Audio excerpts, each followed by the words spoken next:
And to discuss what we can expect from tonight's primary results, we're joined by Director of Press Communications for the Trump 2020 campaign, Aaron Perini. Also with us, radio host of Eat, Drink, Smoke, Tony Katz. And we've brought back our good friend, Vice Chair of the New York Republican State Committee, John Burnett. John, I'm going to start with you here. Thanks for coming back with us. What are you expecting from these primaries? Do you think we're going to see the beginning of that red wave that we're looking for in November? And do you think also we're going to see some changes and some shakeups? I think so. Why? Because there's a national trend that is upset with all the crime, all the inflation, and the anti-American policies, right? So whether you're in New York or Georgia, Texas, or California, people are fed up. That's why so many people have left New York to go to Florida, to go to Texas, right? I thought that was by birth.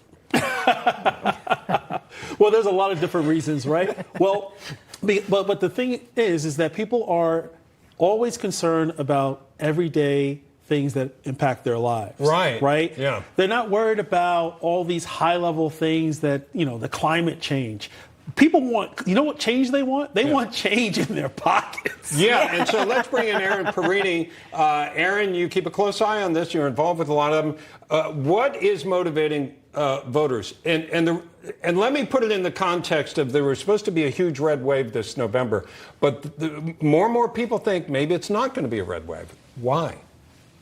You're seeing a little bit of softening in the polling, right? You're seeing Biden's numbers are about staying the same, but on the generic ballot, you're not necessarily seeing Republicans pick up. But there is a race tonight in New York, other than the 12, which is the Nadler-Maloney race, which I'm watching because I just think the messaging there has been pretty fascinating to see two incumbents and two chairs going against each other, congressional committee chairs going against each other. It's wild. But when you look at New York's 19th district, which is currently an open seat, so it's a special election today, that is vacated by Mr. Delgado, who is now the lieutenant governor of New York.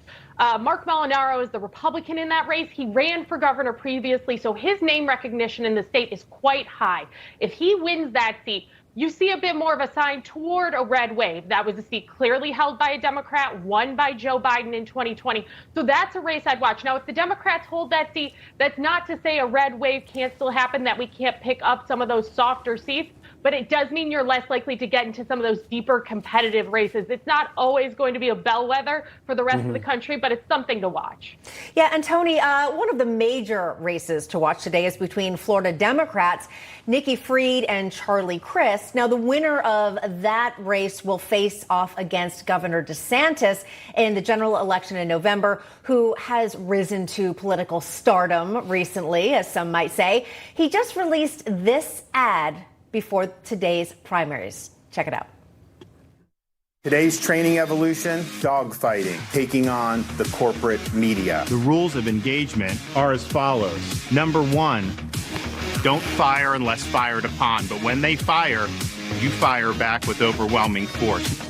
Does it say that in the bill? I'm asking you to tell me what's in the bill. Number two, never ever back down from a fight.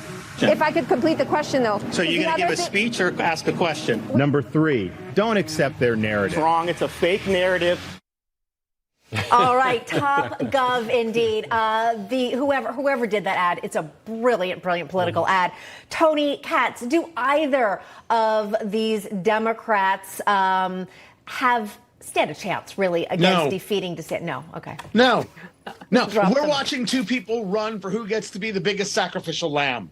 This is an incredible race to watch, to see two people. And with Crist, at least there's the story. He was governor, but he was a Republican at the time. And now he's a Democrat or whatever it is he feels he needs to morph into to try and stay relevant in the political scene. To watch them walk themselves into this disaster, into a guaranteed loss based on the popularity of Ron DeSantis right now in Florida, never mind in the rest of the country. The ads ads are very good. And there's something very telling about those ads. Those ads are about concrete action. And when X, then Y. It isn't about emotion. It isn't about trying to, to show how tough you are. It's if they do this, which is meant to keep you from doing your job, here's how you respond. That is much more playbook for other governors and other possible candidates than it is anything else. Yeah. Tony Katz, Aaron Perini, John Burnett, please stand by. We'll be back with more